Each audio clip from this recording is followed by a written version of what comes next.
నేనైతే ఇవాళ spider man cinema చూడడానికైతే పోతున్నా. బైక్ మీద వెళ్తున్నా కాబట్టి హెల్మెట్ అయితే తప్పనిసరి వేసుకొని వెళ్ళాలి. అలా వేసుకోకుండా వెళ్తే మన హైదరాబాద్ పోలీసు వాళ్ళ సంగతి తెలిసిందే కదా.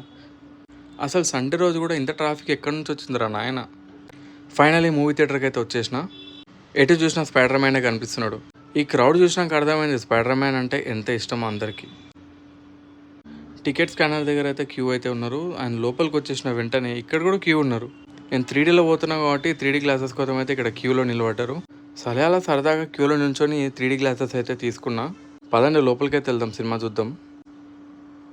నేనైతే సినిమా స్టార్ట్ అవ్వకముందే 3D గ్లాసెస్ అయితే వేసుకున్నా. ఇలా సీట్లో కూర్చున్నానో లేదో సినిమా అయితే స్టార్ట్ అయిపోయింది. మీలో ఎంతమంది స్పైడర్ మ్యాన్ ఫ్యాన్స్ కింద కమెంట్ సెక్షన్లో కమెంట్ చేయండి.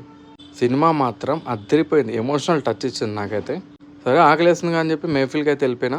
అక్కడ 2 బటర్ నాన్, 1 బటర్ చికెన్ అయితే తీసుకున్నా. టేస్ట్ మాత్రం బాగుంది. బటర్ నాన్ బటర్ చికెన్ తిని చాలా డేస్ అయితే అయింది, సో మంచిగా అనిపించింది. అక్కడ సినిమా బ్లాక్ బస్టరు, ఇక్కడ ఫుడ్ బ్లాక్ బస్టర్. ఇంకా స్పైడర్ మ్యాన్ సినిమా ఎవరైనా చూడకపోతే వెళ్ళి చూడండి.